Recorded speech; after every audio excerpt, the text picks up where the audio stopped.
اعوذ باللہ من الشیطان الرجیم بسم اللہ الرحمن الرحیم سورۃ الکہف آیت نمبر 54 ہے۔ وَلَقَدْ اور البتہ تحقیق صرفنا فی ھذا القرآن ہم نے پھیر پھیر کر بیان کیا اس قرآن میں للناس ہر طرح کی مثال۔ وَلَقَدْ اور البتہ تحقیق ہم نے پھیر پھیر کر بیان کیا القرآن اس قرآن میں للناس لوگوں کے لیے من کل مثل ہر طرح کی مثال نے ہر طرح کی مثال پھیر پھیر کر بیان کی ہے۔ اس کا کیا مطلب ہے؟ کبھی اللہ تعالیٰ نے مچھر کی مثال بیان کی سورۃ البقرہ کی آیت نمبر 26 میں۔ مچھر کی کیا مثال بیان کی؟ اللہ تعالیٰ نے فرمایا کہ دنیا کی مثال اسی طرح ہے کہ اگر دنیا، رسول اللہ صلی اللہ علیہ وسلم نے بھی فرمایا اگر دنیا کی قدر و قیمت مچھر کے پر کے برابر بھی ہوتی تو پھر بھی اس کی کوئی حیثیت ہوتی۔ اس دنیا کی حیثیت مچھر کے پر کے برابر بھی ہے، اللہ کے ہاں نہیں۔ دنیا کی حیثیت مچھر کے پر کے برابر بھی نہیں ہے۔ پہلی مثال اللہ رب العزت نے یہ سورۃ البقرہ میں بیان کی۔ پھر مکھی کی مثال بیان کی اللہ تعالیٰ نے۔ مکھی کیا کرتی ہے، کیسے مختلف جگہوں سے وہ رس چوستی ہے، چوسنے کے بعد وہ پہنچتی ہے اور آپ بہترین شہد پیتے ہیں۔ یہ سارے کام کون کرتا ہے؟ اللہ رب العزت۔ اور پھر اسی طرح کتے کی مثال اللہ تعالیٰ نے سورۃ الاعراف میں بیان کی۔ وہ کیسے؟ کئی آدمی کتے ہوتے ہیں، کتوں کی طرح ہوتے ہیں۔ جیسے کتا جو ہے اس کو روٹی اگر ڈال دی جائے تو تب بھی اس کی زبان باہر نکلی ہوتی ہے اور جب نہ ڈالیں پھر بھی باہر۔ بعض لوگ بھی اس طرح کے کتے ہوتے ہیں کہ ان کے پاس رزق آئے، ان کے ساتھ اچھا انداز اختیار کریں تب بھی وہ بھونکتے رہتے ہیں، اور اگر برا انداز اختیار کریں تو تب بھی ایسے لوگ بھونکتے رہتے ہیں۔ سمجھ آئی؟ تو یہ اللہ رب العزت نے قرآن مجید میں مثال بیان کی ہے سورۃ الاعراف کی آیت نمبر 170 میں کہ کتا جو ہے آپ اس کو روٹی ڈالیں تب بھی ہانپتا رہتا ہے، زبان اس کی باہر ہوتی ہے۔ ویسے بھی آپ نے دیکھا ہوتا ہے کھا پی کے بھی وہ دروازے پر بیٹھا ہوتا ہے اور اس کے منہ سے اس کی زبان باہر نکلی ہوتی ہے۔ اگر اس کو کچھ نہ بھی ڈالیں تب بھی یہی حال ہے۔ تو یہی آج کے کچھ لوگوں کا حال ہے کہ اللہ تعالیٰ ان کو رزق دے، عزتیں دے، تب بھی وہ ناشکری کرتے ہیں، اگر نہ دے تب بھی ناشکری کرتے ہیں۔ تو یہ ہے مثالیں اللہ نے قرآن میں بیان کی ہیں۔ ایسے لوگ پھر کتوں سے بھی بدتر ہوتے کہ آپ سے، یعنی کہ آپ کی مثال تو کتوں کی طرح ہے، تو کتوں سے بھی بدتر لوگ بعض۔ کیوں؟ کتا جو ہوتا ہے مالک کا بڑا وفادار ہوتا ہے۔ اگر آپ صرف ایک دن کسی کتے کو پانی پلا دیں یا اس کو دودھ پلا دیں تو جب بھی آپ اس کی گلی سے گزریں گے نا، اس گلی سے، وہ آپ کا خیال، وہ کتا آپ کو پہچان لے گا یہ میرا مالک آ گیا ہے کیونکہ اس نے مجھے ایک دن دودھ پلایا۔ 2-3 دن آپ دودھ پلا کر دیکھ لیں، اس طرح ہوتا ہے۔ کتا بڑا وفادار ہوتا ہے، لیکن انسان کو اللہ نے کتوں سے بھی بدتر کہا ہے۔ کیوں؟ انسان کھاتا کس کا ہے؟ اللہ کا، پیتا بھی اللہ کا، اور روزی بھی اللہ کی طرف سے اس کو ملتی ہے، اولاد بھی اللہ دیتا ہے۔ اس کے باوجود وہ غیر اللہ کے سامنے جھکتا ہے، کہتا ہے ابھی یہ بیٹا مجھے بادشاہ نے دیا ہے، ہم قصور میں بیٹھے ہیں، یہ پیراں دیتا ہے، یہ مجھے علی جویری نے، یہ رزق میرے فلاں بزرگ نے دیا ہے۔ تو ایسے لوگوں کو اللہ تعالیٰ نے ایسے لوگوں کی ہے۔ اور پھر دوسرے مقام پہ فرمایا بل ہم اضل، یہ کتوں سے بھی بدتر ہیں کہ جنہوں نے دنیا میں رہتے ہوئے قرآن کو سمجھا ہی نہیں ہے۔ پھر آگے فرمایا وَكَانَ الْإِنسَانُ أَكْثَرَ شَيْءٍ جَدَلًا، اور ہے انسان اکثر شیء چیزوں پر جادلاً جھگڑا کرتا رہتا ہے۔ جس طرح آپ جھگڑ رہے تھے، پہ طالب علم جھگڑتے ہیں، کھانے پہ طالب علم جھگڑتے ہیں، کسی نے کسی کو کوئی کام کہہ دیا اس پہ جھگڑتے ہیں، تو یہ چیزیں بالکل، تو یہ اللہ تعالیٰ نے قرآن میں کہا کہ آپ نے یہ کام کرنا ہی کرنا ہے۔ وَكَانَ الْإِنسَانُ أَكْثَرَ شَيْءٍ، اور ہے انسان اکثر چیز پر جھگڑتا رہتا ہے. اور جس طرح کہ مولانا عمر صاحب پہلی کلاس والوں کے ساتھ لڑائی کر رہے تھے، تو یہ چیزیں کیوں ہیں؟ انسان اکثر کے لوگوں کی صفت. اور اچھے لوگ کون ہوتے ہیں کہ جو لڑائی جھگڑا نہیں کرتے. ہم ماشاءاللہ سارے قابل طالب علم بیٹھے ہیں آپ، لیکن لڑائی جھگڑا کرنا آپ کا شیوا نہیں. ہم آپ کی اصلاح کے لیے بیٹھے ہیں. اور کبھی اللہ تعالیٰ نے گدھے کی مثال کو بیان کیا ہے. کچھ انسان کھوتے ہوتے ہیں، گدھا کیا کرتا ہے؟ بھونکتا رہتا ہے، بڑا شور مچاتا ہے. تو کئی لوگ ایسے انسان بھی ہوتے ہیں جن کو بات کرنے کا پتہ نہیں ہے، وہ گدھوں کی طرح ہوتے ہیں. کیا مطلب ہے گدھوں کی طرح؟ ان انکر الاصوات لصوت الحمیر. بات کرنی ہے اچھے انداز سے کرو، گدھوں کی طرح نہ کرو. گدھے کیا کرتے ہیں؟ گدھے نہیں دیکھتے کسی کو بھی کہ وہ اپنا کام سڑک پہ ہی چلائے ہوتے ہیں، گدھا اور گدھی. تو بعض انسان بھی گدھے ہوتے ہیں، انہوں نے بھی نہیں دیکھنا کہ ہم شرم و حیا، وہ سارے غلط کام کرتے ہیں. تو اللہ تعالی ہمیں ان صفات سے محفوظ رکھے. اور اگلی آیت میں فرمایا وَمَا مَنَعَ النَّاسَ أَن يُؤْمِنُوا، اور نہیں منع کیا لوگوں کو اس بات سے، کس چیز نے؟ اور وَمَا مَنَعَ النَّاسَ، اور کس چیز نے منع کیا ہے؟ کس نے روکا ہے یہ کہ وہ ایمان لائیں؟ اذ جاءہم الہدیٰ، جب آ گئی ان کے پاس ہدایت. جب آپ کے پاس ہدایت آ گئی ہے تو پھر آپ کو کس نے روکا کہ آپ ایمان نہ لے کر آئیں؟ وَيَسْتَغْفِرُوا رَبَّهُمْ، اور وہ بخشش طلب کرے اپنے رب سے. الا یہ کہ ان تأتیہم، یہ کہ آ جائے ان کے پاس سنت الاولین، پہلے لوگوں کا طریقہ. سنت الاولین، ہم العذاب قبولا، یا پھر آ جائے ان کے پاس روبرو عذاب، سامنے عذاب آ جائے. تو اللہ تعالیٰ کہہ رہے ہیں کہ ایمان لاؤ. تم کس چیز نے آپ کو روکا ہے؟ کیوں نہیں ایمان لاتے ہو؟ دو مفسرین اس کے یعنی کہ اس آیت کی دو تفسیریں کرتے ہیں. اس کا دو مطلب ہے. یعنی کہ بعض لوگ تو ایسے ہوتے ہیں، وہ کہتے ہیں کہ ہم اس وقت تک ایمان نہیں لائیں گے جب تک اللہ کا عذاب نہیں دیکھ لیں گے.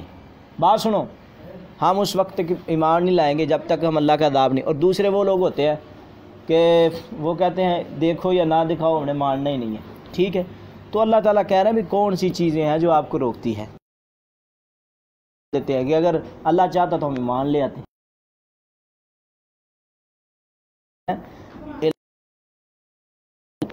ہدایت ملتی ہے دو چیزوں سے، ایک اللہ تعالیٰ کی، ایک اللہ رب العزت کی طرف سے عنایت ہوتی ہے، جس طرح کہ انک لا تہدی من احببت ولکن اللہ یہدی من یشاء.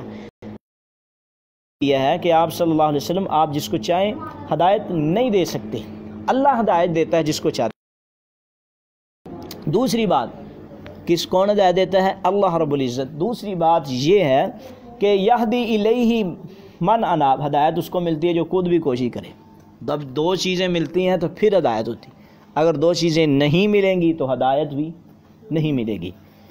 تو بعض لوگ وہ یہ دیکھ او یاتیہم العذاب قبلا، یا پھر آئے ان کے پاس عذاب روبرو سامنے، پھر ہم ایمان لائیں گے. تو اس طرح کے بننا نہیں. جس طرح کہ آپ ڈنڈا دیکھ کے ایمان لاتے ہیں، ڈنڈا دیکھ کے ایمان لاتے ہیں نا. ہاں، وما نرسل المرسلین الا مبشرین، اور نہیں ہم بیچتے رسولوں کو الا مبشرین مگر خوشخبری دینے کے لیے، ومنذرین اور ڈرانے کے لیے. خوشخبری کیا ہے؟ جنت کی خوشخبری. جنت ایسی ہے، جنت تجری من تحتها الانہار، وہاں جائیں گے ایک ایک آدمی کے پاس کتنی ہو رہی ہوں گی؟ دو. اور جو آپ جیسے لوگ ہیں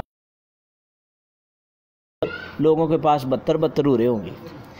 اتنی خوبصورت حور کہ آپ ایک عورت کی طرف دیکھتے رہیں گے، 70 سال گزر جائیں گے تو دوسری پھر ساتھ والی کہے گی میں بھی آپ کے لیے ہوں. اتنی خوبصورت ہوں گی جنت میں حوریں. سمجھ آئی کہ نہیں؟ یعنی کہ اتنی خوبصورت حوریں. اور نبیوں کا کام مبشرین، خوشخبری دینا. اگر دنیا میں رہ کے نا نیکی کے کام کرو گے تو یہ ہے ومنذرین. اور کیا دوسرا کام ہے؟ اور نبی جو ہیں مبشرین خوشخبری دینے والے ہوتے ہیں، وہ منذرین اور ڈرانے والے. ڈرانے والے کیا ہوتے ہیں؟ اگر آپ نعوذ باللہ من ذالک جہنم میں چلے گئے پھر ہوگا کیا؟ وہاں پینے یہ پیپ ہوگا. آج ہم کسی کے یعنی کہ پھوڑا پنسی دیکھ لیں، وہاں سے جو پیپ نکلتا ہے دیکھنے کو دل کرتا ہے. تو اللہ تعالیٰ نے کہنا پیو، اور اللہ تعالیٰ کہیں گے اس جس برتن میں ڈال کر دیا جائے گا وہ اس طرح کھولتا ہوگا، اگر آپ منہ کے قریب کریں گے یہ منہ کا سارا حصہ اس میں چلا جائے گا، اتنا گرم ہوگا۔ تو یہ نبیوں کا کام کیا ہے؟ ڈرانا۔ وَيُجَادِلُ الَّذِينَ كَفَرُوا، اور وہ لڑائی بھی کرتے ہیں ان لوگوں سے کفروا جنہوں نے کفر کیا، بالباطل، باطل طریقوں کے ساتھ، باطل انداز ہے۔ مثال کے طور 12 ربیع الاول آتا ہے، باطل دلائل گڑھ کے جناب ایسی ایسی دین میں چیزیں ایجاد کرتے ہیں۔ ان کا کام بھی یہ تھا کہ باطل لوگوں کے ساتھ یہ کیا کرتے تھے؟ لڑائی۔ لِيُدْحِضُوا بِهِ الْحَقَّ، تاکہ ہٹایا جا سکے، باطل کر دیں اس کے ساتھ حق کو۔ وَاتَّخَذُوا آیاتی، اور انہوں نے بنایا ہماری آیات کو، وَمَا أُنذِرُوا هُزُوًا، اور نہیں ہم نے ان کو ڈرایا مگر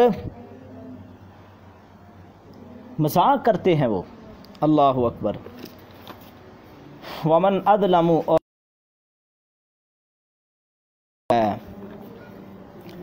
ممن ذکر بآیات ربہ، ممن اس شخص میں سے ذکر جس کو نصیحت دی گئی بآیات ربہ، رب کی آیات کی، فأعرض عنہا، اللہ تعالیٰ کی طرف سے آیات کی اس کو نصیحت کی اور اس نے اس سے اعراض کیا، اس کو اس سے منہ پھیرا۔ ونسی ما قدمت یداہ، اور وہ بھول گیا جو اس نے آگے بھیجا تھا، اس کو بھول گیا۔ آگے کیا بھیجا؟ اس کا مطلب کیا ہے بیٹا سمجھو، اس کا مطلب یہ ہے کہ آپ جو بھی اچھا کام کر رہے ہیں نا وہ آگے بھیج رہے ہیں، آپ آخرت کے لیے، جو بھی برا کر رہے ہیں وہ بھی آگے بھیج رہے ہیں۔ وَنَسِيَ مَا قَدَّمَتْ يَدَاهُ، اور وہ بھول گیا ما اس چیز کو قدمت جو اس نے آگے بھیجا، یدا اس کے ہاتھوں نے۔ کل آپ سب کچھ بھول جائیں گے، اس نے کہنا میں نے تو مسجد میں لڑائی کی نہیں تھی، میں تو کبھی کلاس میں نے تو چھوڑی، اللہ پھر وہاں یاد کروائیں گے۔ اِنَّا جَعَلْنَا، پھر اللہ کہتے ہیں اِنَّا جَعَلْنَا، بے شک ہم نے بنایا لا قلوبہم، ان کے دلوں پر اکنتاً، پردہ۔ اکنتاً معنی کیا ہوتا ہے؟ پردہ۔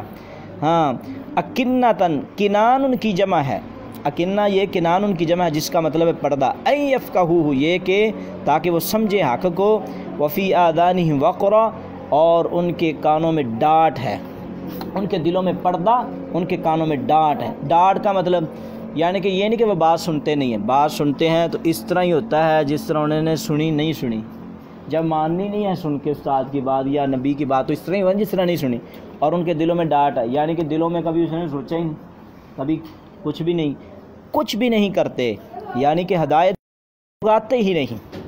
وہ آگے اللہ تعالیٰ فرماتے ہیں وَإِن تَدْعُوهُمْ، اور اگر آپ ان کو بلائیں إِلَى الْهُدَىٰ، ہدایت کی طرف، فَلَن يَهْتَدُوا، ہے نا جو بشرم ہیں، اگر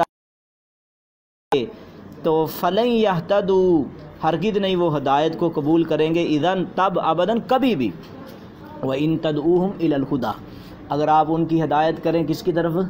سیدھے رستے کی طرف۔ آگے فرمایا فلن یہتدوا، تو ہرگز نہیں وہ ہدایت کو قبول کریں گے، اذن تب ابدا، کبھی بھی، اذن تب تو کبھی بھی نہیں، یعنی کہ جتنی مرضی آپ ہدایت کرتے رہیں، جتنا مرضی آپ ان کو سیدھے رستے پہ لاتے رہیں تو وہ دعوت کو قبول کریں گے نہیں۔ تو اگر آج ہم اسلام کی دعوت نہیں قبول کریں گے تو ہم بھی ایسے لوگ ہو جائیں، اللہ ہمیں محفوظ فرمائے۔ وَرَبُّكَ الْغَفُورُ ذُو الرَّحْمَةِ، اور اگر تم سے غلطیاں ہو گئی ہیں تو معافی مانگو، اللہ کی طرف آ جاؤ، اللہ بخشش کرنے والا بھی ہے اور اس کے بعد رحمت بھی بھیجے گا۔ لو یؤاخذہم، اور اگر اللہ ان کے پاس بھیج دے بما کسبوا، جو انہوں نے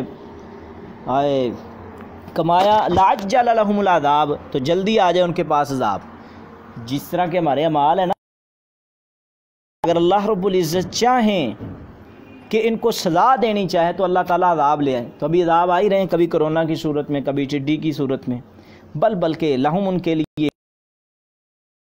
مقررہ وقت ہے کہ ہرگز نہیں وہ پائیں گے من دونہ، اللہ کے علاوہ، موئلن، کوئی بھی بھاگنے کی جگہ۔ مقررہ وقت ہے جب قیامت آنی ہے نا، کوئی کہے کہ میں بھاگ جاؤں گا، کوئی بھی بھاگ سکتا نہیں، سب کو اللہ نے اکٹھا کرنا ہے۔ پھر اللہ تعالیٰ نے ساری دنیا کو اس طرح ختم کر کے پھر اللہ نے ایک ہاتھ میں ایک ہاتھ میں آسمان کو لینا، ایک میں زمین کو لینا، پھر اللہ نے کہنا این الجبارون این المتکبرون، کہاں گئے دنیا میں سرکشی کرنے والے، کہاں گئے دنیا میں ظلم کرنے والے، کہاں گئے دنیا میں فراڈیاں کرنے والے، کہاں گئے؟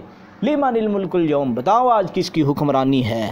دنیا میں کہتے تھے میں ناظم صاحب ہوں، میں نائب ناظم صاحب ہوں، میں جناب ایم پی اے صاحب ہوں، کہاں گئے یہ سب؟ اس دن کس کی حکمرانی ہوگی؟ صرف اللہ کی۔ وَتِلْكَ الْقُرَىٰ، اور یہ بستیاں اللہ فرما رہے ہیں، یہ بستیاں لما ظلموا، بسبب اس بات کے ظلموا جو انہوں نے ظلم کیا۔ کسی قوم نے، کسی بستی نے، جیسے لوط علیہ السلام کی قوم کے جو لوگ تھے، بچوں کے ساتھ وہ زیادتی کرتے تھے، تو اللہ نے ان پہ ایسی بارش برسائی، زمین کو نیچے سے پھینکا، اوپر سے پتھروں کی بارش ہو رہی، ابھی تک پتھر پڑ رہے ہیں ان کو، ابھی تک۔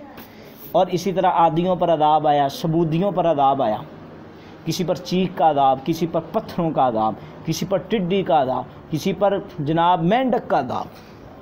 مینڈک کا عذاب کیسے آیا؟ کھانا پکانے لگتے ہیں ہانڈی میں مینڈک، اگر کوئی محتشم جیسا تیز آدمی اوپر ڈھکن دیتا ہے، ہانڈی میں نہیں گیا مینڈک، تو جب ڈالنے لگتے ہیں ڈوئی میں مینڈک، اگر ڈوئی میں بھی نہیں دیا، جب کھانے لگتے ہیں برکی کے اوپر مینڈک، یعنی کہ کھانا کھانے ہی نہیں دیتے مینڈک، کوئی کام کرنے ہی نہیں دیتے، سونے لگتے ہیں مینڈک، شغال لگا دیتے ہیں، تو یہ عذاب نہیں ہوتا اللہ کا؟ یہ بستیوں پر اللہ تعالیٰ نے کیوں عذاب بھیجے؟ انہوں نے ظلم کیا ہے، انہوں نے اللہ کی باتوں کو نہیں مانا۔ وَجَعَلْنَا لِمَهْلِكِهِمْ، اور ہم نے بنا لیا ان کی ہلاکت کے لیے موعداً، ایک وقت رکھا ہوا، ایک رکھا ہوا وقت ہم نے بنا دیا۔ تو اللہ تعالیٰ ہمیں دین کی سمجھ عطا فرمائے۔ تو سارے رکوع کا خلاصہ یہ ہے کہ پہلے نمبر پہ جو آیت بیان کی ہے 54، اس کا خلاصہ یہ ہے کہ اللہ تعالیٰ بار بار پھیر کر لوگوں کو سمجھاتے ہیں اور مثالیں بیان کرتے ہیں، کبھی مچھر کی مثال، اور کبھی مکھی کی مثال، اور کبھی گدھے کی مثال، اور پھر اس کے بعد آیت نمبر 55 میں اللہ تعالیٰ نے فرمایا کس چیز نے روکا ہے آپ کو؟ کچھ لوگ کہتے ہیں ہم اللہ کا عذاب دیکھیں گے تب ایمان لائیں گے، کچھ لوگ تقدیر پہ مسئلہ چھوڑ دیتے ہیں۔ اور تیسری آیت میں اللہ تعالیٰ نے کیا فرمایا کہ نبیوں کو ہم کیا بھیجتے ہیں؟ رسول بنا کر، یا تو ان کا کام ڈرانا ہوتا ہے یا لوگوں کو خوشخبری۔ اور تیسرے نمبر پہ فرمایا کہ اس شخص سے بڑا ظالم کون ہو سکتا ہے جو اللہ کی آیات کو یاد کرنے کے بعد بلا لیتا ہے، پتہ بھی ہے اس کو۔ اور پھر اللہ نے اپنی رحمت کا بھی ذکر کیا، اور آخر میں رکوع کے آخر میں اللہ تعالیٰ نے جو بستیاں ہلاک ہوئی ان کا ذکر کیا ہے۔